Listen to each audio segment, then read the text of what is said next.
All right, we're joined by Casey Oliverson, Coach Nick Robinson, and Christian Thompson from the Thunderbird men's basketball team. SU's got a pair of home games this week against Weber State and Idaho State. We'll let Coach give an opening statement about last weekend. Looking forward to this one, and then we'll open it up for questions. Yeah, we're really looking forward to our final homestand of the year, an opportunity to recognize our seniors on Saturday night. Last week we were at Montana and Montana State, and although each of those teams played well, I thought the theme for us was our inability to take care of the ball in the first half.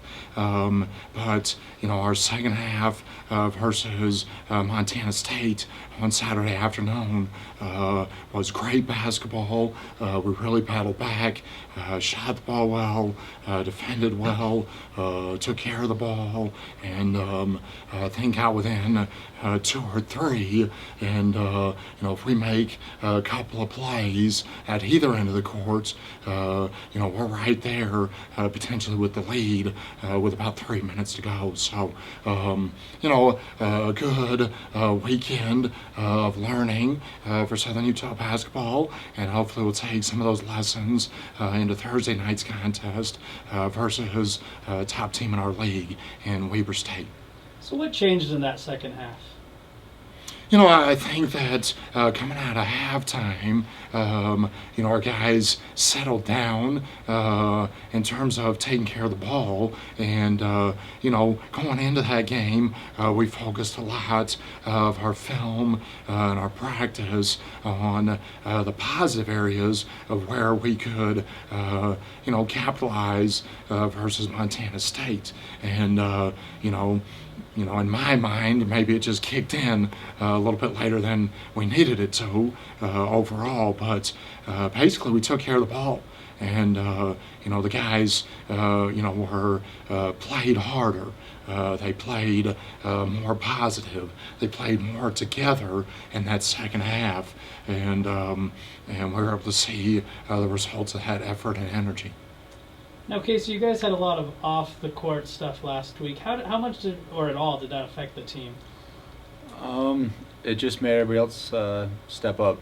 John Marshall in the Montana State game really stepped up. He produced a lot of good things for us. That's how it's helped us. Everyone's just stepping up. How is the team chemistry because of that, and just kind of just talk about how the whole mentality of the team is because of that incident? The whole team mentality is we just gotta, it's us. We just gotta stay together and be positive. That's pretty much all it is. How have you been able to stay positive? Do what we do best. Go to our strengths. Fair. This week, the last homestand for both of you players. You're both seniors. How important is this week for you guys? We got 2 games. All the games to me are really important. So, Weber's most important because it's the first game, and then we'll focus on Iowa State later. Christian? In my opinion, I feel like he said, all the games are important, but Weber, of course, is most important right now. Idaho State is going to be very special for both of us because, of course, we're seniors. So, we're looking forward to that one, but we got to handle business Thursday first. What did you guys learn about Weber State the last time you took them on? They're good. They've got, potential, NBA draft pick, a guy who'll play professional basketball for many years to come in Joel Bolomboy. Their guards are aggressive. Obviously, they shot the ball extremely well versus us, but, we also learned that we can get in the paint.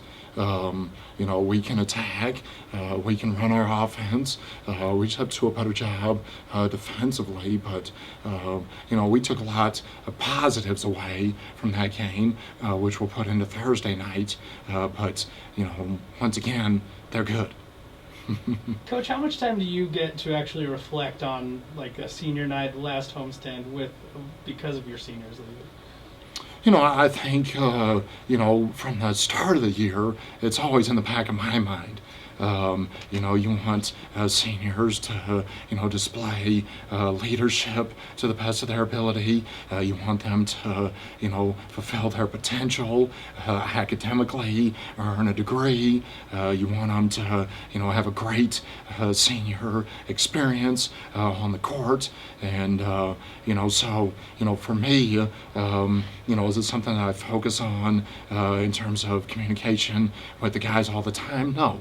But I think they both understand, our other seniors understand, how important it is for me that they do have, an overall positive experience.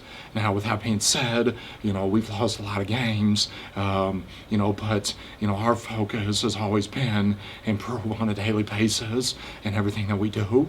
And, hopefully the wins and losses won't determine the types of, careers that these two have had. Both on track to graduate this spring, this summer, both, come to practice, compete every day, give it 100%, and, we expect that out of all of our guys, but, hopefully, Thursday we'll be able to take care of business, and Saturday will be a good experience for everybody. Now, are you going to honor AJ, or are you hoping to have him another year? At this point, we will honor him, but we'll, make the announcement of what the hope is. But academically, he's a senior. He's on track to graduate this spring.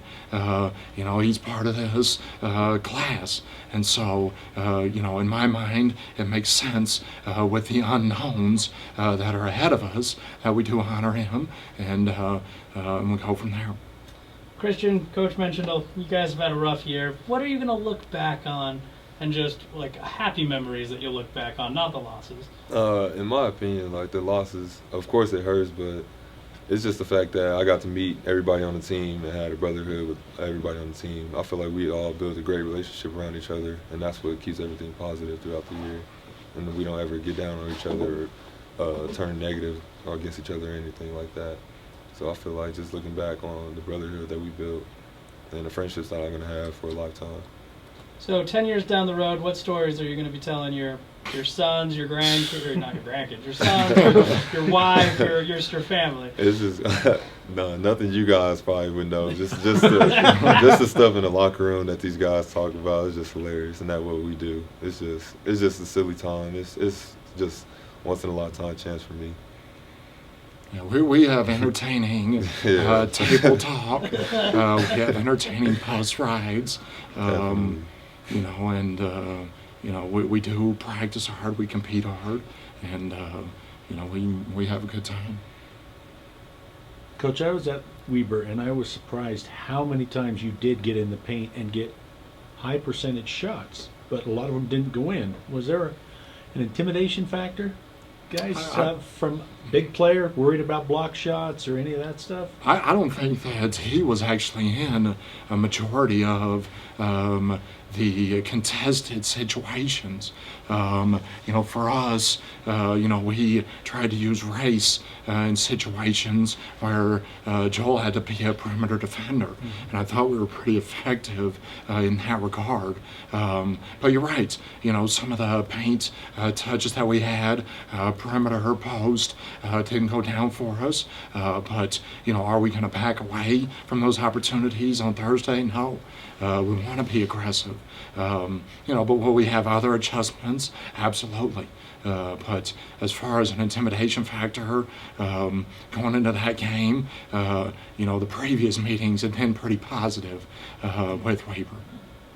Is Trayvon going to play on Thursday? Yes. Yeah, he was suspended for 2 games, so he's eligible to play this weekend. That's all right. Anything else? Okay. Thank you, guys. All right, thanks, guys. Thanks, guys.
right, so we're joined by China Simmons now from track and field. So go ahead with questions when you guys are ready. China, a good so far this season, you guys as a sprinting whole seem to have gotten your feet wet. You've gotten how has your progression come from the first time we talked to where you're at now? Though the first time we talked, I was a little nervous to see like where I was going to be at during the season, but now that we've had a couple meets, I'm pretty confident with where I'm at right now. So I'm pretty happy with my progression on the track so far. How was your first meet? First meet, I was actually very nervous at first, which was kind of weird because I usually don't get nervous, but being in a new setting, it was obviously different. But my first meet, I felt like I came out pretty strong for an opener, so I was satisfied with my performance, and the coaches seemed satisfied, so it went pretty well. Seems like on this track team, Coach will waste no time getting you guys against big name talent.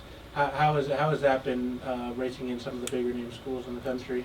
So this past weekend, actually, we went to the Don Kirby meet in New Mexico, and it was pretty shocking. You know, we had big schools like Oregon show up, and that kind of made us a little nervous, but I feel like it's good preparation for where we want to be at, because I mean, if we can't compete with some of the better teams, then you know, we're not gonna get where we want to be. So I was excited to compete with bigger teams and bigger meets.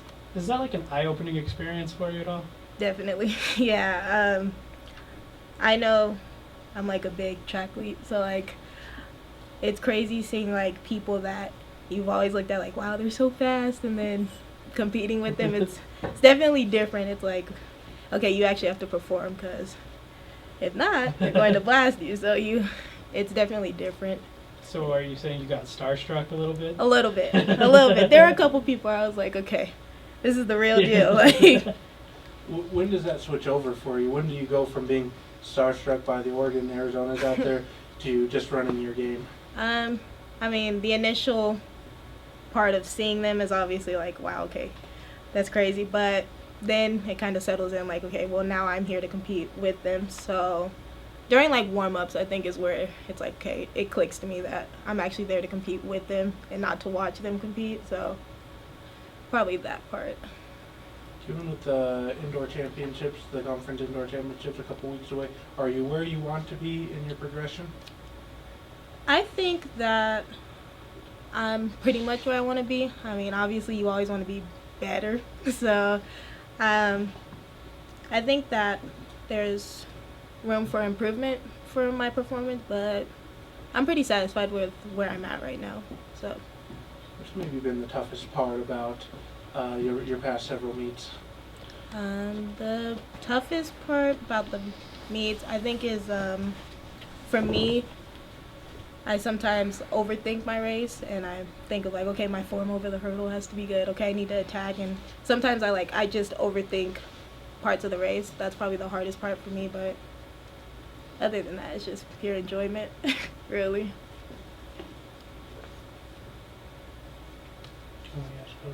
Yeah. Okay. Now joined by Coach Springall, so go ahead and ask Coach questions. Coach, when I look at the next meet on the docket for you guys, it's NAU tune-up, right? Correct. What for you guys? How do you use a tune-up meet in preparation for the conference championships? Basically, you've got part of the athletes are already qualified. If they need another meet to go work some things out in a race, they can, but they can rest that weekend. If there's some athletes that are on the bubble that are close to qualifying, it's a good meet for them to try and hit those marks they need to hit for conference. There's a lot of other stuff too. Like for relays, we want to try and get in a faster heat, so we've got to throw down a better time at the tune-up, and so it's kind of like your last chance to get all your ducks in a row before we head over there. As you look at the sprinting, we talked probably about a month ago now at the youth and how young they were.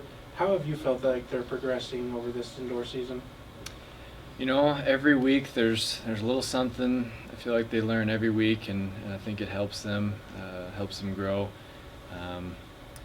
Everything that they learn now is going to be crucial for the next group that comes in, because now they're the leaders. They're going to be helping these kids being good leaders and all that stuff. So everything that they can learn now is going to help them immensely next year. And obviously it'll help our other underclassmen too, because they won't be without senior leadership. So. Well, Coach, I was talking to Coach Warren from the football team. They just recruited a kid that he said would actually qualify for the Big Sky Championships in track. Now, obviously it's a year from now, but is there ever like communication there? Or do you ever plan on taking athletes from other programs? Well, I don't know if taking from other programs is the best way to put it. Using athletes, I guess. But yeah, no, we've in the past actually we had a great relationship with the football coach, and there's been a couple coaches since. In fact, Nick Miller, who plays for the Raiders now, and Dwayne Lewis, who I think was a free agent for a little while and maybe got on with Cincinnati Bengals. They were on the track team with us. They ran on our 4x1, and we're always more than welcome to, more than willing, I guess, to establish that relationship. It's actually very popular for other big programs to do that. So we are 100% for that. We would love to, kind of, I guess, enhance our team a little bit, add some depth to the team. Because I know sometimes we'll sign some pretty fast football guys. So I think it would help us, and I think it would help them too, to get that speed training in the off season, and especially those skill position guys. If they need a little more speed, come on out, and they'll get to run with some really fast people, get some really good training. So I think it's a win-win for both programs. But we'll have to speak with DeMario and see, where that's going to lead now. So. Now, how does scholarships work on that? Is it just usually they'll just use their football scholarship and slide over? Actually, track is an equivalency sport. So if I understand it correctly, I could be wrong on this, but if football pays for the kid and they run track, I think it'll count towards our equivalency. It won't go towards our budget. We don't have to pay for it too, but I believe it counts towards our equivalency. But I might be wrong on that, Yeah. so I'll have to double check that. Coach, when you look at this past weekend, going back to Don Kirby, both, it seemed like the relay team, the 4x4s, kind of stepped up and rise. What have you seen out of them in their training to help them progress? Well, the biggest thing is we got some warm weather. We got some nice weather, and they got to go out and run, do a little speed training, and I think that was good for their morale, but also good for their bodies to kind of start running those tempos. I mean, we talk about it all the time, but you can't run, you can't go out and run an 11-second 100 if all you're ever doing in practice is running, 13, 14-second 100s. So it was nice to get that warm weather. And it's that point in the season now where they've got a lot of base training under their belt, and they can really let loose. And I think they did that this weekend. We were pretty happy with both relays. They're still not quite where they can be, but they're in a great spot for right now. So when you say they're not where they can be, where are you guys as a coaching staff expecting them to be at? The men's team probably around 315 indoors, 314, 315 indoors, and probably around 313 outdoors, 312 if all goes according to plan. So we're looking at 4 seconds, hopefully coming off, at least in the near future. So you mentioned a little bit of the relay. Are there any other athletes that you really want to try and get them over that edge this weekend? Yes, China's in a good spot right now, but she could use a little bit of extra, just right over that bubble to feel safe and secure. And I believe the same goes for Celia Halpin, who you guys have interviewed in the past. She's, I think, only a few inches away in the long jump from having a good spot, and I believe a foot in the triple, but she can get that. Normally a foot's kind of a big deal, but she hasn't been jumping well in the triple, so if she can put it together this weekend, that should put her into the meet. And Brandon Harley and Inoa, I can't say his last name, you guys will have to look it up. I think they're on the bubble too, so they can possibly throw down a qualifying mark this weekend. Are you guys at a point, Coach, where you can notice the athletes start itching to get outside and start getting into the outdoor season?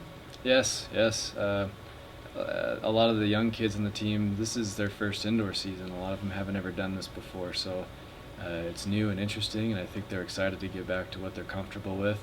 And we love running in the warmth too, so we're excited for that, definitely. And last question, China. What's you being a freshman? Well, what's this indoor been like? How has that been an adjustment for you?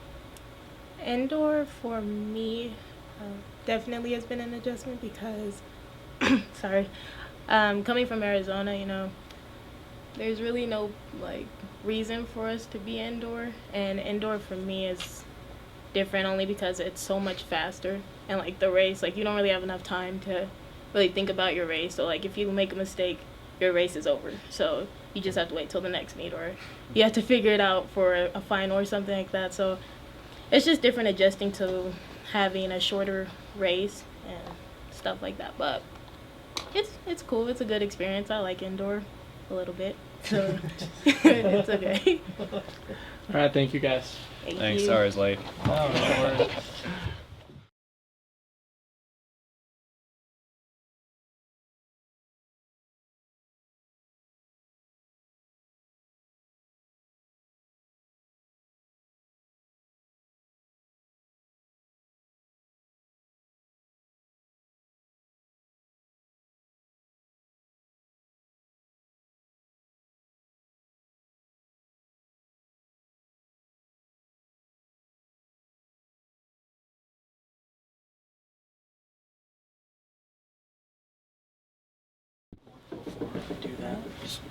Now joined by Jamie Smith, Coach Betcher, and Taylor Baird of the SU women's basketball team.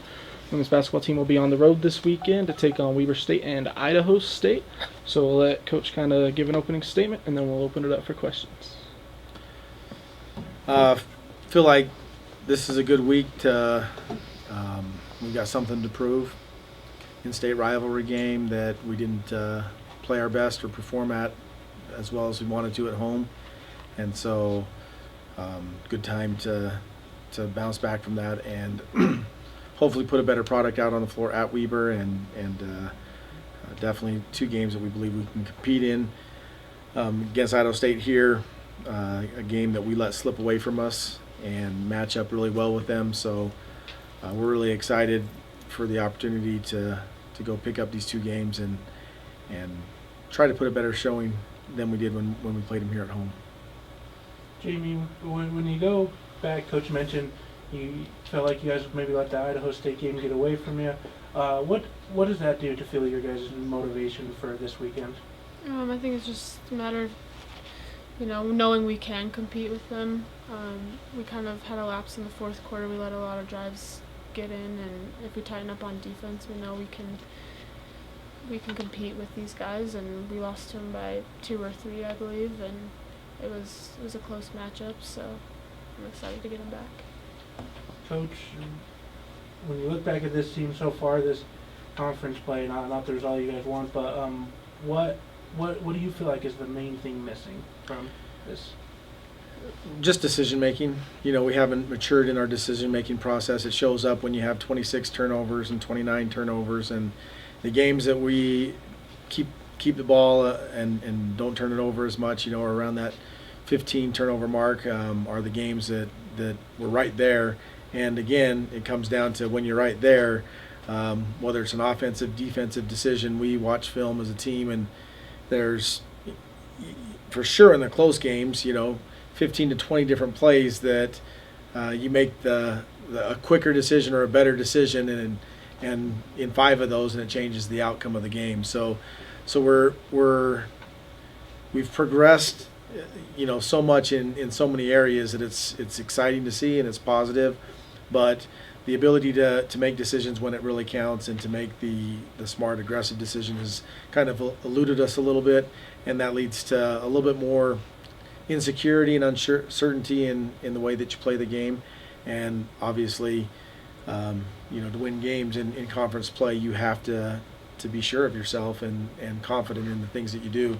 It changes our field goal percentage. It changes our turnovers. The statistical categories that continue to keep us from getting over the top are mostly because of the lack of confidence in our decision making or the lack of the ability to make really good decisions in crucial times. So do you feel like the losses have stalled the progression at all? As a coach, I do. I feel like we're kind of fighting against ourselves in, again, trying either too hard or hesitating just a little bit because you want to make the right play, you want to make the right decision, and you kind of have looked over your shoulder rather than playing aggressive. And you can see it in some of the decisions from seniors in Ashley to Jess, who's been consistently our top player, to freshmen, and usually your upperclassmen don't have as many of those challenges as the freshmen have. But because collectively we've continued to struggle as a team, they've kind of all taken almost a step back, and I think it has slowed the progress of. And we've talked about it a number of times that any time during the season, especially during conference play, one of those losses that was close turns to a win. I mean, you beat Eastern Washington, the #1 team in the conference, at home, and all of a sudden you just have a different swagger about you and confidence in the way that you play. Even though we played really great, it takes its toll. And then to go to Eastern Washington and have a chance to win at their place again, and same thing, you blow a 3-point lead with 3 minutes to go, and it starts to haunt you a little bit. And one of the things that we've really talked about and tried to work on this past couple weeks is, as we build mental toughness, is just not worrying about not being result oriented, but being process oriented. That is, you just got to attack it, and we live with the results. Sometimes it's not what we want, sometimes it is, and not to second guess yourself or think about it. And hopefully, these last 3 weeks, I think we're in a good position if we can do that. That we're playing the middle of the league instead of the top of the league. It gives us a chance to maybe not have to be so perfect to win the game. Taylor, going off of that, with the losses stacking up the way they have, how have you maybe seen that affect maybe the way you guys play or your guys' confidence heading into a game? I think with the losses stacking up, it makes us second guess sometimes if we're making the right decision, just because we want to make the right decision so bad to get the first win that sometimes maybe we overthink it. But I think that going into these 2 games this week, we just got to play with a little bit of chip on our shoulder, because we know how good we can be, and we have yet to prove it to everyone else, but we have something to prove to these teams because they came in and beat us on our home court, and we just can't allow people to beat us 2 times in a row because we're a good team. And we need to just play with a chip on our shoulder and come back with a big fight and just say that we're not going to roll over for you to come over and beat us. We're going to give you our best fight that we have. Does it help having already seen these teams earlier in the season? Definitely the second time around makes it a little easier because you're more familiar with the players that are playing, and you can scout a person till the end of the day, but actually playing in the game and getting the first-hand experience on them makes a lot of difference. So the second time around is definitely, you feel more comfortable because you know just what to expect. Jamie, looking at for when you guys have Weber State, in-state rivalry, does that game have any added emotion being the in-state rivalry? I don't think it has as much as it's played up to be. I understand it's an in-state rivalry, but we treat it as just any other game in our conference, and we're excited to go out and play. And it is a close trip, which makes it really nice for us. We don't have to travel as far, and it's a lot less taxing on us, and we'll be able to have a lot of local support, which is important for us too. But I think we're just excited to get out and play Weber and get another chance at them, show them what we really have. Coach, given what's happened with the team, how do you keep them motivated for these Final Five? A lot of yelling, screaming. You know, the I guess the positive thing is that there's only been a handful of times that we've really been blown out, and it's self-motivating knowing that you're competing, that you're close, that you're right there with the majority of the teams in the conference. We continue to talk about our team progression, what we're building long term, and the importance of every day going through that process to stay focused on progression. And if we didn't think that we didn't have a chance to win a handful of these last 5 games, it would actually be a lot easier to take that pressure off of ourselves and just go out and just, we're not expected to win, and we're the season is a loss, and to put a lot of those thoughts in our own head and start looking forward to next year. But man, we've gone through a lot together this year, and the quality of people that are on the team and the positive attitude that they have in progressing and playing through it really makes it pretty easy to keep them motivated, and everybody wants to end with a bang, end strong, and to surprise not only the opponents and people in the conference who picked us 11th anyhow, but ourselves to show and prove that we can really do it. So it hasn't been really too hard. We do have to continue to talk about it and map out exactly what's ahead of us and the opportunities that we see. But we all believe that there is opportunity there. And when opportunity knocks, you've got to be ready to answer the door and take advantage of it. When it comes to motivation, how much does knowing you'll make the tournament regardless help out? That's huge compared to years past, because again, especially in a year that we've been close to a lot of teams, if you know you're going to the tournament, doesn't matter what seed you are, you got a chance. And if the matchup is right and you win one game and two, who knows what could happen. And it's pretty exciting to know that you have that opportunity to go play, and it helps motivate you to stay, because all it is the team that can get hot at the right time can make some things happen. And is it a long shot for us to go and win the whole thing? I'm sure in everybody's eyes it is, but again, we know how we've been able to be there, and just a few things change and go our way, and the right matchups. Again, Eastern Washington is second now to Montana State, but we don't think that we can't beat Eastern Washington. Both games come down to the wire, and try. If you're in the semifinal or championship game against that team, and it's the perfect matchup, and it's hard to beat a team 3 times in a row. Who knows what happens. So that motivation, knowing that we go to the tournament, both playing for seeding and to continue to get better is great motivation, and exciting for the tournament and the school as well, I think. All right, anything else for these guys? Perfect. Thank you so much.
Have any questions for us? And Josh? Is that Josh? I'm This Dom. is Dom. You're Dom. I'm Dom, Okay, yeah. got it. That's Josh. Josh. That's Josh. Okay. indeed. got it. Oh, no way he left. I think he went to. He's Yeah, talking yeah. to somebody. No. All right, we're now joined by Karen Gonzalez, Coach Bauman, and Stacy Webb of the Thunderbird Gymnastics team. SUU will have a tri-meet on Friday against number 3 Michigan and UC Davis, correct?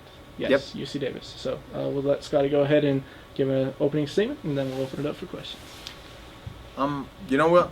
This is the third top 10 team we've brought in here, the second top 5 team that has come into the Centrum this year, and Michigan is a very, very good team. They have, I think, the top-ranked floor team in the entire country, and this is a team that does not make mistakes. They are very solid. They hit their routines. They're very good. They're very clean. In order for us to really challenge them, we've got to make sure that we do the exact same thing. And we've got to make sure that we are close to them going into the last rotation. Michigan's going to be finishing up on vault, a very good rotation for them.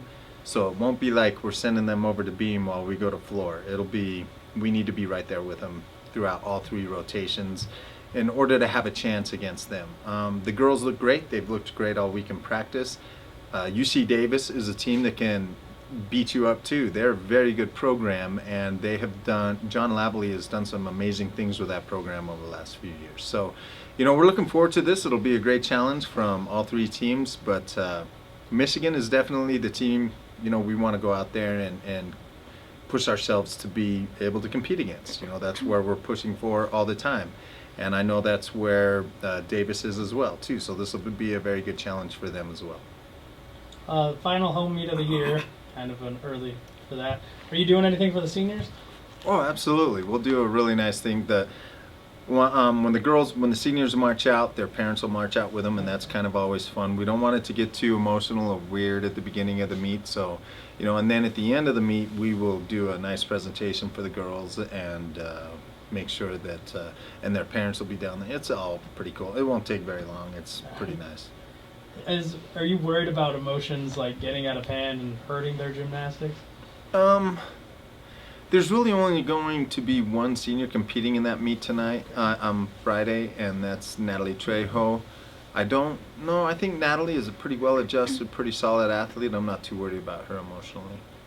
Fair. Michigan, what will it take to beat these guys? Yeah, you know what? It's real simple, and it's not really rocket science. If we hit our best gymnastics, and Michigan goes out and hits their best gymnastics, we are not going to win that meet. You know, we have to go out there and hit our best gymnastics, and they are going to have to make a couple of, they don't even have to be big mistakes. They'll have to make a couple of small mistakes in order for us to beat them. We'll instantly give them a little bit on vault because they have 2 or 3 10-0 start value vaults. We only have 1. So, you know, and maybe on floor we'll give them a 1/2 tenth on one routine, Karen's. No, not anymore. We're putting in a new pass for Karen. So all of our floor routines started at 10 now too, and that's nice. We've been slowly working those into the rotation this year, so now we should be loaded with 6 full 10-0 routines. And you know, the only place we'll give them a little bit of, you know, head start is on ball. Feels like all the hype is focused on Michigan instead of UC Davis, where they could potentially win, just flat out win. Do you feel like you're more focused on Michigan than UC Davis? We're not focused on Michigan or UC Davis. We don't even care about those guys. So who cares what they're doing? You know, we are focused solely on what we're doing. I mean, it's an unwritten rule down on the floor of competition. You don't even watch your opponents. You know, for us, we are focused on what we're doing and only what we're doing. We know Michigan's going to go out there and hit their gymnastics. That's what they do. You know, and we know Davis can, if they go out there and hit their gymnastics, they'll be right there with us. This is a team that scored a 197 last year. This is Davis. They scored a 196.9 last year. That's higher than Southern Utah has ever scored. So are we looking past Davis? Not on your life. Karen, after last week's performance, you guys hit everything. What's the team's confidence level right now? I feel like after Friday, we definitely feel way better because this whole season's been kind of like we haven't put it all together, and last week felt really good to finally just hit all the routines. I mean, we didn't count any fall for the first time, so I think our confidence level is really good right now. And how is that translated into like practice and working there? I think during practice, I feel like there's like positive energy now. I feel like if someone falls, we're not like freaking out or anything because we know we got each other's backs. If I fall, I know my team's amazing and can back me up. How much does the final home game of this season mean to you? Well, I've been kind of struggling like on floor and beam, but I feel like bars. I'm like trying to push the line up, and I'm trying just to like put pressure, I guess, on the rest of the team, and that will make them better too. So it's really important for me, and I think it's good for me to warm up too. Gives me experience, just to like even do my gymnastics out in front of the crowd. So yeah. Stacy, how do you feel about this week being the last home meet? How is it important to you? It's pretty important just because our senior class this year is technically my senior class as well, because I came in with those girls and I've been with them for 4 years, so it's kind of a really big event. So it's just nice to have that last home meet with the team. Will it be weird not being honored with those girls? Not really, just because I know I'm coming back for another year, so it's kind of an I'll be back situation. We're all very happy she's coming back another year. Stacy, last week, the team scored a high score, but we know you're a little bit of a perfectionist. How did the meet feel from your standpoint? I thought the girls did really great, and it was just fantastic just watching them all because personally I wasn't feeling good that meet, and so I pulled myself on beam, and I just kind of watched from the sidelines, and just watching them work together, it was fantastic. I won't lie, man, that was hard pulling. I don't know what she's ranked. I know she was in the top 10 last week, so it was really hard pulling one of the best beam workers in the entire country off a balance beam. That was tough. But it was nice to see the team respond to that and be able to give Stacy a little bit of a rest.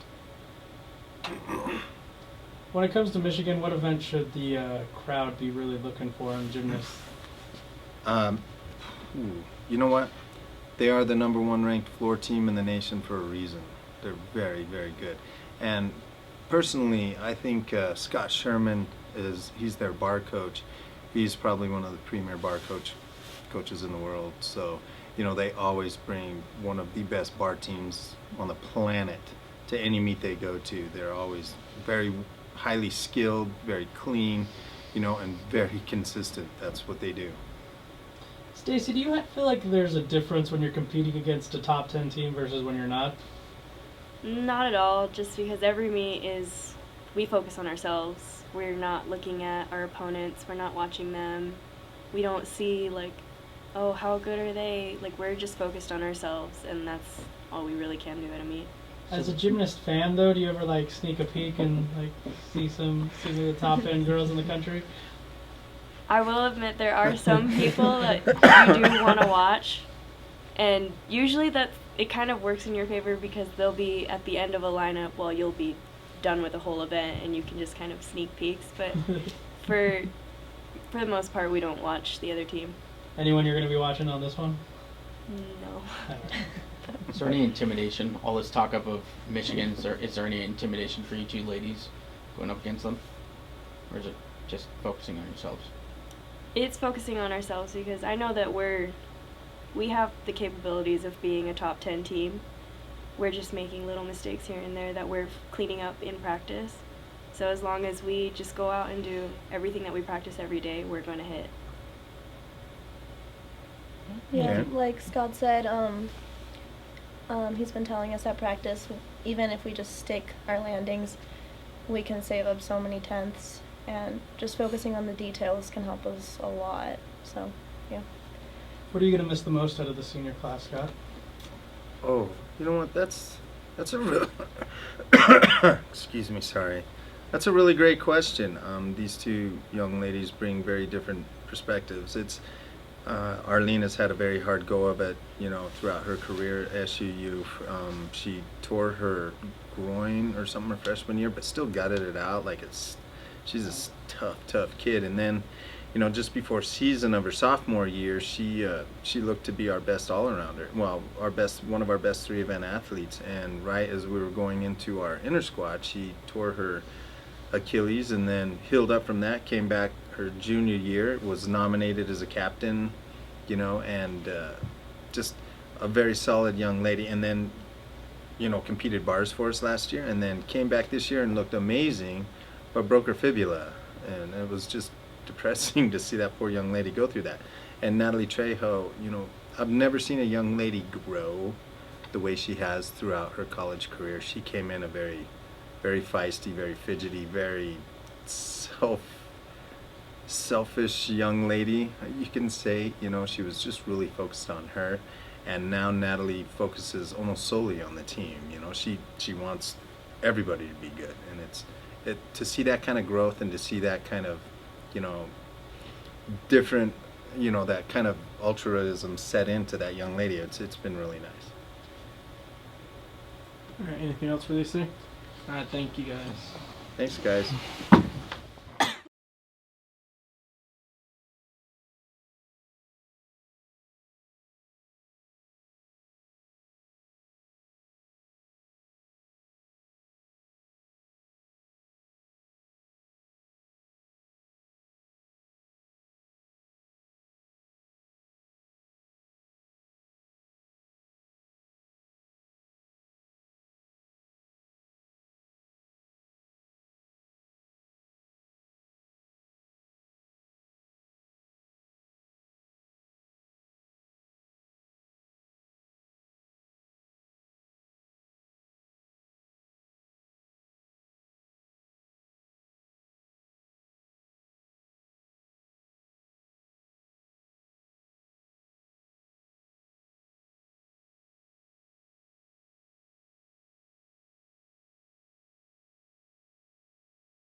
All right, we are now joined by members of the SU softball team, Hannah Wynn, Coach Gray, and Jordan Tyre.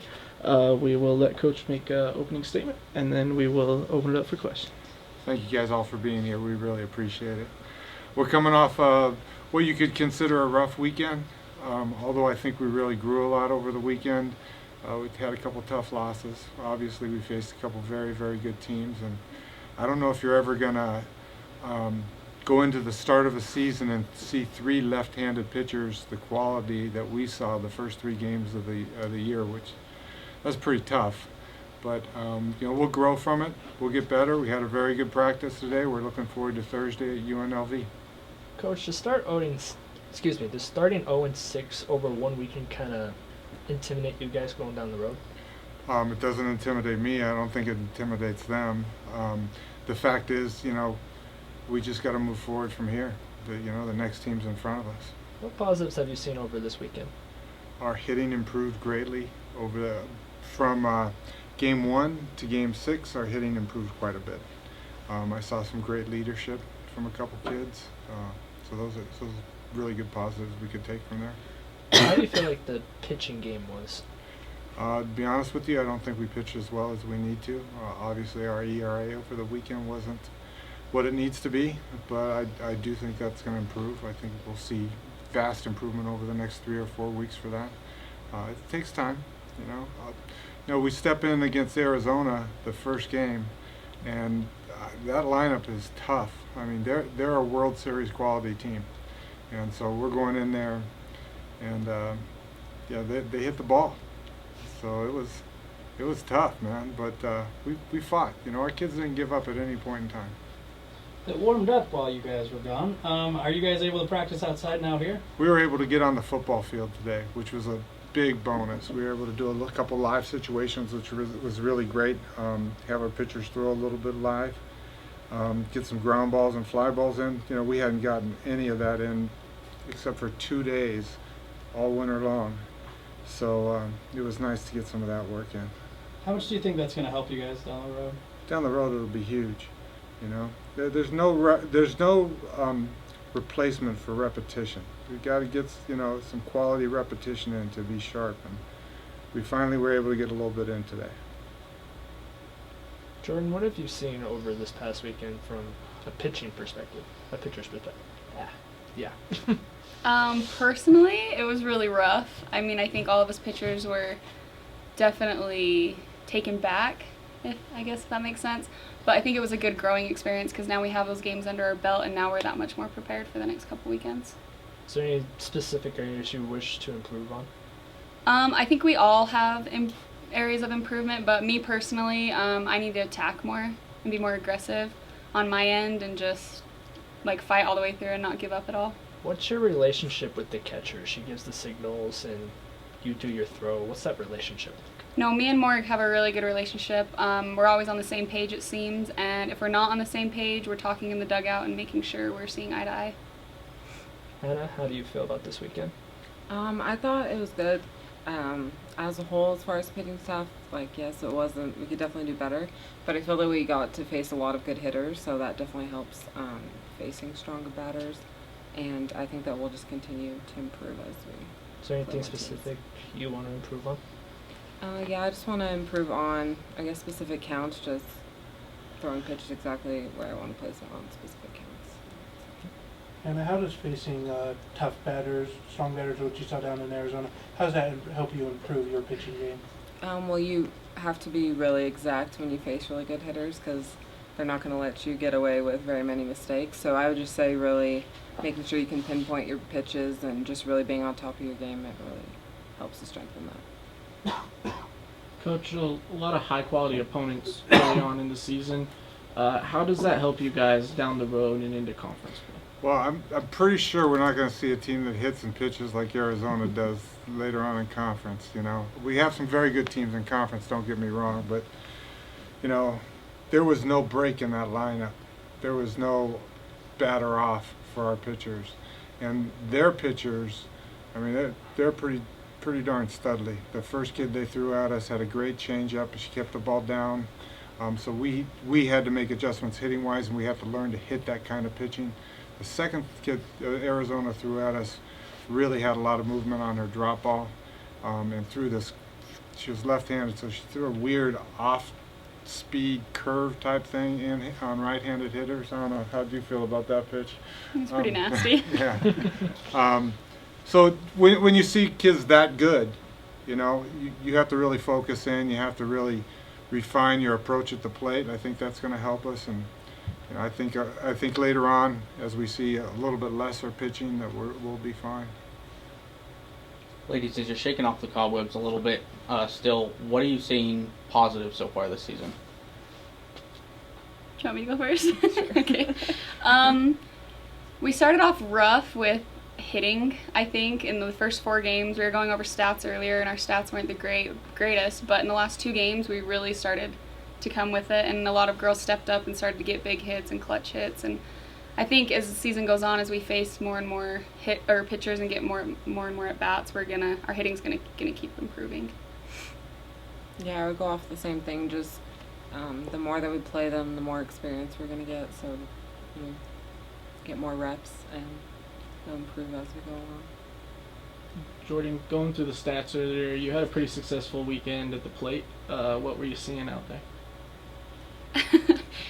It was, I guess, a weekend I've never had. I've never came out that strong the very first weekend, but the thing that I was just working is trying to get the ball back up the middle and doing anything I could. And the one approach I did take is I told myself I was hitting early in the count because I knew with these good of pitchers, if I got deep in the count, they were just going to throw me things that I was going to swing at. So that's definitely what I kept in the back of my mind, was to swing early in the count.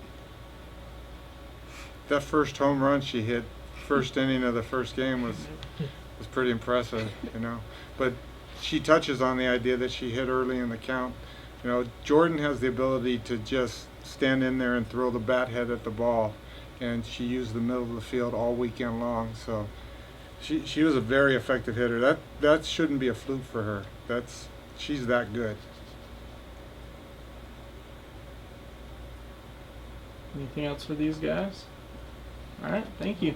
Thank you. Thanks. That was painless. Short and sweet.